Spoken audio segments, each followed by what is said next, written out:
Before we get started, make sure you subscribe and hit the bell icon for further updates.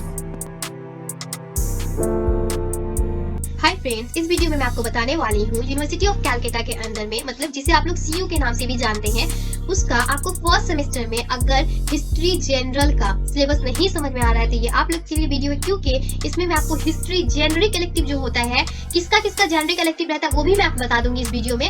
Okay, तो generic elective जो है आपका history में, history generic elective जो है first semester में, उसका सिलेबस क्या है, उसका मार्क्स कैसे डिस्ट्रीब्यूट किया गया है, और साथ ही साथ लास्ट में मैं आपको पेपर दिखा दूंगी, question paper, previous year question paper दिखा दूंगी, ताकि आपको अच्छे से क्लियर हो जाए कि किस तरीके से आपका पेपर आता है। ओके, तो ये जो हिस्ट्री जेनरिक इलेक्टिव है वो किसका किसका रहता है वो देख लीजिए। बीए ऑनर्स अगर आप हैं, अगर आप ऑनर्स लिए हैं, बीए ऑनर्स है मतलब कि अगर किसी आर्ट्स सब्जेक्ट में किसी भी सब्जेक्ट से ऑनर्स आप कर रहे हैं, चाहे पॉलिटिकल साइंस हो, चाहे एजुकेशन ऑनर्स हो, इंग्लिश ऑनर्स हो, किसी भी सब्जेक्ट में अगर आप ऑनर्स कर रहे हैं और आपने जेनरिक इलेक्टिव जो है वो चूज किया है, हिस्ट्री जेनरिक इलेक्टिव में हिस्ट्री चूज किया है, तो आप लोगों का ये वाला सिलेबस रहेगा। चाहे किसी भी आप सब्जेक्ट ऑनर्स कर रहे हो, आपका हिस्ट्री जीई रहेगा। हिस्ट्री अगर आप चूज किए जेनरिक इलेक्टिव में तो ये वाला सिलेबस आप लोगों के लिए है। ओके, सभी कोई भी ऑनर्स हो, मैं अगेन रिपीट कर दे रही हूँ, किसी भी ऑनर्स में कोई भी सब्जेक्ट में आप अगर ऑनर्स कर रहे हैं, एनी सब्जेक्ट, कोई भी सब्जेक्ट हो सकता है, अगर आप ऑनर्स कर रहे हैं और आप साइड से देखिए, एक तो ऑनर्स का पेपर लेना पड़ता है और आपको 2 जेनरिक इलेक्टिव चूज करना पड़ता है, तो अब 2 जेनरिक इलेक्टिव में से अगर आपका हिस्ट्री है एक जेनरिक इलेक्टिव, तो ये सिलेबस का जो सिलेबस होगा आप लोगों के लिए भी है। ओके, यहाँ तक क्लियर हो गया। तो हिस्ट्री जेनरिक इलेक्टिव का सिलेबस और इस वीडियो में हम लोग मार्क्स डिस्ट्रीब्यूशन भी जानेंगे। ओके, सबसे पहले तो हम लोग सिलेबस समझ लेंगे क्या है, उसके बाद मार्क्स डिस्ट्रीब्यूशन समझेंगे, क्योंकि आप लोग को समझ में नहीं आ रहा है, आप लोग बार बार कमेंट कर रहे हैं सिलेबस बताने के लिए, क्यों आप लोग को यहाँ पर डाउट आ रहा है वो मैं समझ गई, क्योंकि यहाँ पे सीसी एंड जीई दोनों लिखा हुआ रहता है, इस वजह से प्रॉब्लम आ रहा है, लेकिन यहाँ पे कोई प्रॉब्लम नहीं आएगा, मैं सिर्फ जीई का बना रही हूँ। एक्चुअली में आपका GE1 एंड CC1 जो रहता है वो दोनों सिमिलर रहता है, लेकिन आपको समझने की कोई जरूरत नहीं है क्योंकि आपको कोई काम का नहीं है। चलिए आप लोग सिर्फ ये सिलेबस समझ लीजिए, जेनरिक इलेक्टिव का क्या है सिलेबस, मार्क्स को किस तरीके से डिस्ट्रीब्यूशन किया गया है, कितना मार्क्स का ये पेपर होता है, क्या 100 मार्क्स का होता है, कुछ लोग तो बोल रहे 65 मार्क्स का होता है, इन रियलिटी इसका मार्क्स कितना है वो भी तो आपको जानना होगा। फिर क्वेश्चन पेपर भी मैं आपको दिखा दूंगी ताकि आपका ये मार्क्स डिस्ट्रीब्यूशन किया गया है, ओके, वो आपको क्लियर हो जाए।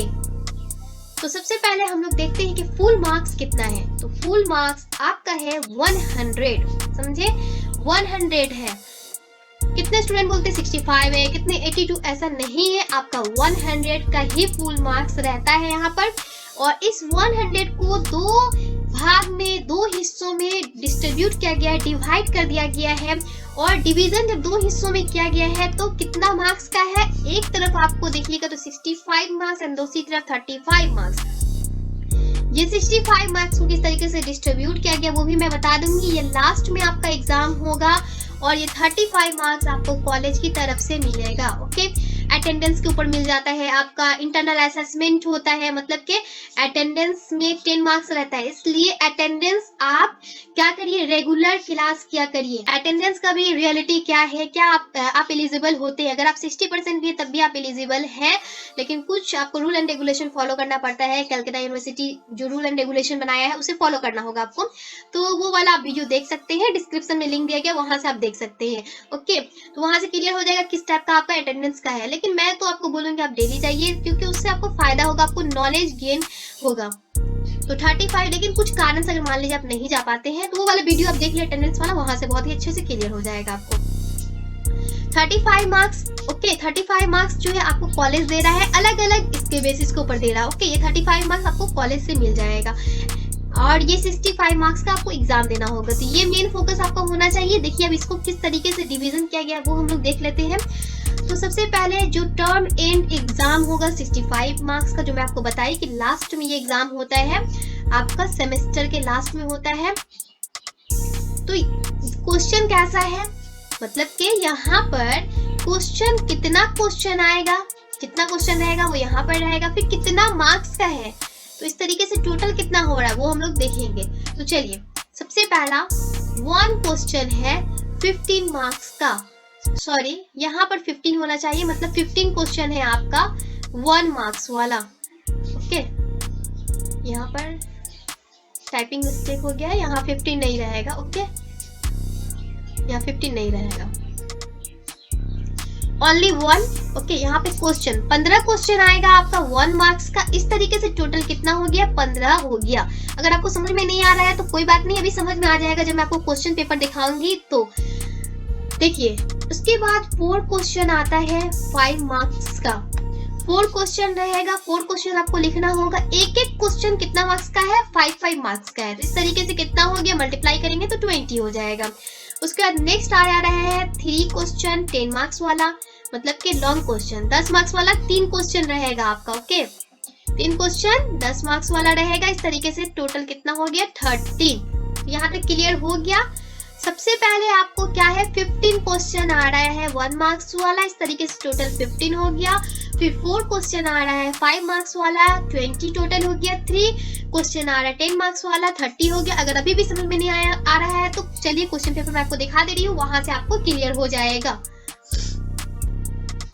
तो यहाँ आपका 2018 का हिस्ट्री जनरल का पेपर है। जीई लिखा हुआ, फिर से C1 लिखा। तो यहाँ कंफ्यूज नहीं होना है, क्योंकि मैं आपको ऑलरेडी बोल चुकी हूँ कि जीई एंड CC1 दोनों सिमिलर होता है। दोनों का मतलब सिलेबस सिमिलर है, एक ही जैसा है।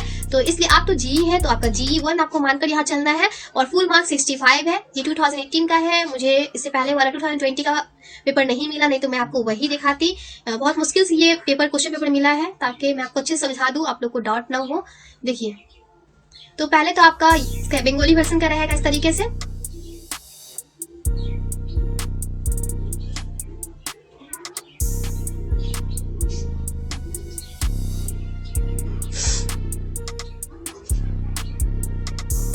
यहाँ पर आ गया आपका इंग्लिश वर्जन का।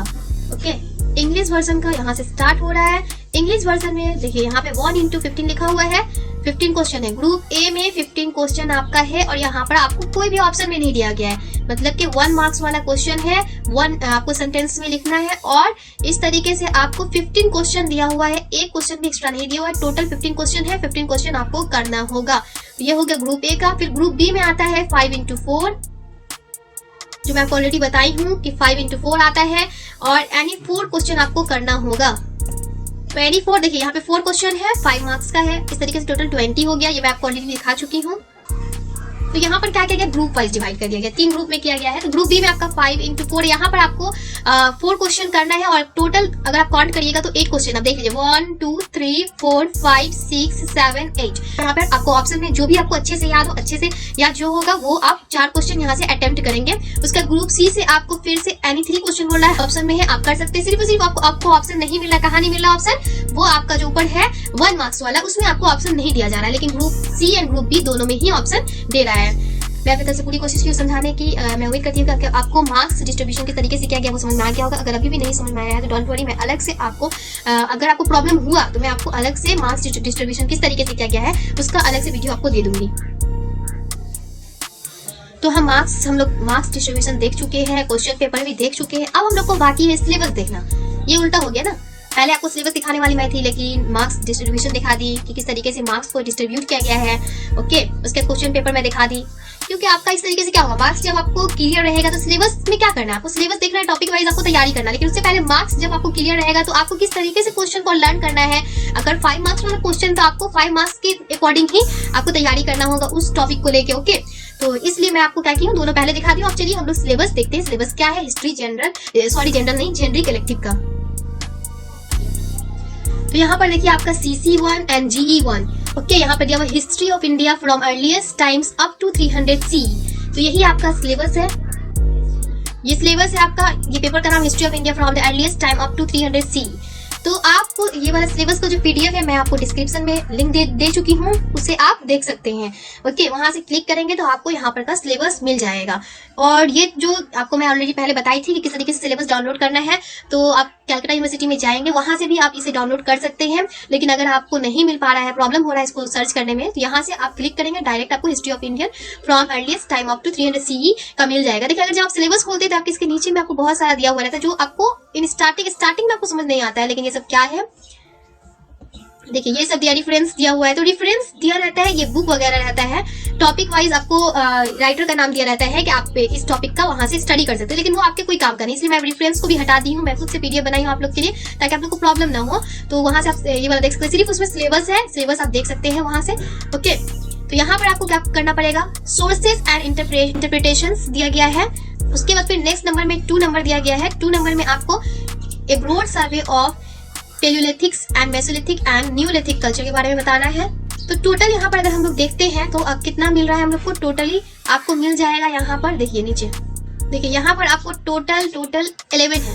ओके 11 है, आपको 11 में से आपको क्या करना, 1 बाय 1 करके, 11 टॉपिक नहीं है, 11 चैप्टर समझ सकते हैं क्योंकि एक एक इसमें आपको बहुत सारा टॉपिक मिल जा रहा है। सोर्सेज एंड इंटरप्रिटेशन बताना है, किस चीज का सोर्सेज एंड इंटरप्रिटेशन बताना है, history of India from earliest times up to 300 C, earliest time से 300 सी तक का बताना है। ओके उसके बाद बोल रहा है the broad survey of palaeolithics and mesolithics and neolithics cultures, survey करना होगा आपको इन सारे कल्चर किस तरीके थे, मेसोलिथिक्स मतलब एज में किस टाइप का कल्चर था, वहां पर क्या चीज ज्यादा फॉलो किया जा रहा था, नियोलिथिक एज में लोग कैसे थे, क्या उस वक्त वो मिट्टी से बर्तन बनाना सीख चुके थे, पेंटिंग करना सीख चुके थे या नहीं, इन सारे सर्वे करना होगा। सर्वे मीन्स आपको उस टाइम में हो क्या रहा है वो बताना होगा। आप 1 बाय 1 करके इस टॉपिक को सर्च करके भी पढ़ सकते हैं। आप पे जैसे कि मान लीजिए आपको ये वाला पढ़ना है सोर्सेज एंड इंटरप्रिटेशन, आप कैसे सर्च करेंगे, sources and interpretation of history of India from earliest time up to 300 C, तो आपको क्या होगा, बहुत सारे साइट पे इसका आंसर मिल जाएगा। तो इसके ऊपर मैं आपको दूसरे वीडियो में बात करूंगी, बता दूंगी कि कहाँ से आप कौन से साइट से पढ़े ताकि आपके लिए अच्छा रहेगा, बेनिफिशियल रहेगा। यहाँ देखिए आपका दूसरा नंबर में क्या हो गया है कि ये सारा कल्चर किस टाइप का था, कल्चर को स्टडी करना है आपका, 1 बाय 1 करके आप कल्चर का स्टडी करेंगे। ठीक है, अगर मान लीजिए न्यूलिथिक्स का आपको कल्चर करना होगा, फिर मेसोलिथिक्स का कल्चर, फिर पेलियोलिथिक्स का एज का कल्चर का किस टाइप का उस टाइम का कल्चर था, सिर्फ कल्चर का स्टडी करना होगा। फिर थर्ड में है हड़प्पा सिविलाइजेशन, और हड़प्पा सिविलाइजेशन का क्या पढ़ना होगा, ओरिजिन। तो सबसे पहले क्या करेंगे, आप क्वेश्चन को सर्च करेंगे हड़प्पा सिविलाइजेशन। ये वीडियो लॉन्ग हो जाएगा, मैं इसी वीडियो में आपको बता दे रही हूँ किस तरीके से आप सर्च करके पढ़ लेंगे ताकि आपका 1 वीडियो से क्लियर हो जाए, फिर दूसरा वीडियो आपको देखना ना पड़े। ओके तो सिलेबस ही बता दूंगी और साथ साथ बता दे रही हूँ किस तरीके से आप पढ़ सकते हैं। सिलेबस आपको ऑलरेडी मैं दिखाई चुकी हूँ, आप यहाँ से अगर स्क्रीनशॉट भी लेना चाहते तो ले सकते हैं, यहाँ से ले ले, देखिए ये है और ये एंड। ओके बस इतना ही आपका सिलेबस है, यहाँ पे आप स्क्रीनशॉट भी ले सकते हैं। तो चलिए ऊपर से मैं आपको बताती हूँ। तो यहाँ देखिए, तो यहाँ पर मैं आपको बता दी किस तरीके से करेंगे। हड़प्पा सिविलाइजेशन का ओरिजिन पढ़ना है, एक्सटेंट बताया है, डोमिनिएंट फीचर्स एंड डिक्लाइन बताना है, एंड कैलोकोलिथिक एज। तो कैलकुलेटिक एज। ओके तो यहाँ पर आपको क्या करना पड़ेगा, सबसे पहले हड़प्पा सिविलाइजेशन का ओरिजिन पढ़ना होगा। ओरिजिन के ऊपर एक आपको टॉपिक पढ़ना होगा। हड़प्पा सिविलाइजेशन का ओरिजिन आप सर्च करेंगे और जो पीडीएफ होगा उसे डाउनलोड करिए। पीडीएफ से पढ़ना ज्यादा आपके लिए बेनिफिशियल है क्योंकि पीडीएफ में बहुत कम ही रॉन्ग होता है, और बुक का पीडीएफ अगर आप डाउनलोड करते तो और भी अच्छा होगा क्योंकि वहां पे आपको मिस्टेक नहीं मिलेगा। और नॉर्मली आप किसी साइट वगैरह से पढ़ते तो आप बिलीव नहीं करेंगे, किस तरीके से आप बिलीव करेंगे वो सही है या रॉन्ग है, आपका बहुत ज्यादा मार्क्स भी कट सकता है। तो अगर आप पीडीएफ डाउनलोड करेंगे, ऐसे Harappa civilisation origin of Harappa civilisation PDF आप डाउनलोड करते हैं, और अगर वो बुक का पीडीएफ है तो आपके लिए बहुत ही ज्यादा बेनिफिशियल है। लेकिन बुक के पीडीएफ में आपको एक और प्रॉब्लम अराइज होगा कि बहुत ज्यादा लेंदी लॉन्ग रहेगा, तो उसमें से आपको थोड़ा सा मेहनत करना होगा, पढ़कर 1 बाय 1 टॉपिक कर करके आपको क्या करना होगा, कॉपी में लिख ले या स्क्रीनशॉट ले ले, उसमें से आपको कट करना होगा थोड़ा। ओके तो ओरिजिन बहुत ज्यादा रहेगा तो आप अपने अकॉर्डिंग आपका मार्क्स जैसे 5 मार्क्स 10 मार्क्स है तो 10 मार्क्स के अकॉर्डिंग आप बना लीजिए। 10 मार्क्स के अकॉर्डिंग आप 3-4 पेज अपने कॉपी में लिख सकते हैं। इस तरीके से सभी का आप बना सकते हैं। ओके फिर हड़प्पा सिविलाइजेशन का एक्सटेंट किस तरीके से है, एक्सटेंट ऑफ हड़प्पा सिविलाइजेशन, ये अलग अलग क्वेश्चन करके आता है, एक साथ नहीं आता। एक साथ भी आ सकता है लेकिन आप अलग अलग भी आता है, इसलिए आप अगर अलग अलग प्रिपरेशन करेंगे तो दोनों को क्या करेंगे, मिक्स करके लिख सकते हैं। ओके द वैदिक पीरियड में पॉलिटी, सोसाइटी, इकोनॉमिक, मतलब कि वैदिक पीरियड का पॉलिटिक सिस्टम कैसा था वो पढ़ना होगा, फिर सोसाइटी के बारे में बताना होगा, इकोनॉमिक के बारे में बताना होगा, फिर इकोनॉमिक के बारे में बताने के बाद फिर रिलीजन के बारे में बताना होगा, मतलब द वैदिक पीरियड्स का रिलीजन कैसा था, इकोनॉमिक कैसा था, इस तरीके से बताना होगा। फिर iron age with reference to the PGW and the megaliths, बोला जा रहा है कि आयरन एज जो है पीजीडब्ल्यू का बताना है और मेगालिथ्स का बताना है। फिर territorial states and the rise of the Magadha, condition for the rise of the Mahajanapadas and the cause of the Magadha success, ये सब बताना होगा। फिर यहाँ पर 6 नंबर में है Iranian and the Macedonian invasions, Alexander's invasion and impact. 7 number में है जैनिज्म एंड बुद्धिज्म का क्या कॉज है, क्या डॉक्ट्राइन्स है, किस तरीके से वो स्प्रेड किए, किस तरीके से वो डिक्लाइन किए, किस तरीके से वो उनका क्या योगदान है, क्या कंट्रीब्यूशन है। तो आप 1 बाय 1 करके अगर इसे पढ़िएगा तो क्या होगा कि आपके माइंड में आइडिया रहेगा। तो आप मिक्स करके मान लीजिए इस तरीका आ रहा है कि जैनिज्म एंड बुद्धिज्म का कॉज एंड डॉक्ट्रिनिज्म बताओ, तो आप क्या करेंगे, दोनों अगर अलग अलग पढ़े रहेंगे टॉपिक तो आप दोनों को मिक्स करके एक साथ लिख सकते हैं। लेकिन अगर मिक्सर वाला पढ़े रहेंगे तो आप अलग करने में ज्यादा प्रॉब्लम होगा, इसलिए मैं बोल रही हूँ कि अलग अलग करके पढ़े। 8 नंबर में है स्टेवेंसा का phases aspects of political history, material culture, administration, religion. उसके बाद emergence and growth of the Mauryan empire, state administration मतलब कि किस तरीके से मौर्य एम्पायर इमर्ज हुआ, ग्रोथ उसका कैसे हुआ, स्टेट का एडमिनिस्ट्रेशन किस टाइप का था, उस टाइम का इकोनॉमिक क्या था, Ashoka, dhamma, art and the architectures. Okay, उसका इकोनॉमिक, फिर अशोका का धम्मा और आर्ट एंड आर्किटेक्चर। यहाँ इकोनॉमिक तक आपका एक हो गया, फिर अशोका का dhamma and art and architectures के बारे में फिर आपको बताना होगा।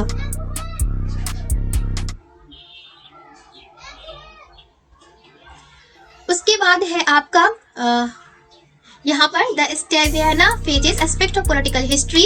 क्या एस्पेक्ट ऑफ पॉलिटिकल हिस्ट्री का, administration, material culture and religion. फिर है द संगम एज का संगम्स लिटरेचर के बारे में बताना होगा, द 3 अर्ली किंगडम्स के बारे में बताना होगा, सोसाइटी एंड तमिल लैंग्वेज के बारे में बताना होगा। उसके बाद 11th में है the age of Indo Greeks, Sakas Persians and the Kushanas का एस्पेक्ट्स ऑफ पॉलिटी पढ़ना होगा और सोसाइटी के बारे में बताना होगा, उसके रिलीजन के बारे में बताना होगा, आर्ट्स एंड क्राफ्ट्स के बारे में बताना होगा, क्वाइंस के बारे में बताना होगा, कॉमर्स एंड टर्म्स के बारे में बताना होगा।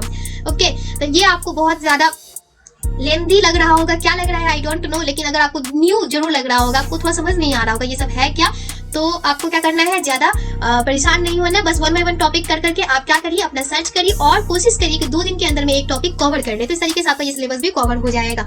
मैं अपनी तरफ से पूरी कोशिश की हूँ आपको समझाने की। अगर आपको समझ में आ गया हो तो अच्छी बात है, लाइक शेयर कर दीजिए इस वीडियो को और चैनल को सब्सक्राइब करना ना भूलें। और अगर नहीं समझ में आया है तो आप कमेंट करके पूछ सकते हैं, मैं अपनी तरफ से पूरी कोशिश करूंगी आपके कमेंट का आंसर देने का।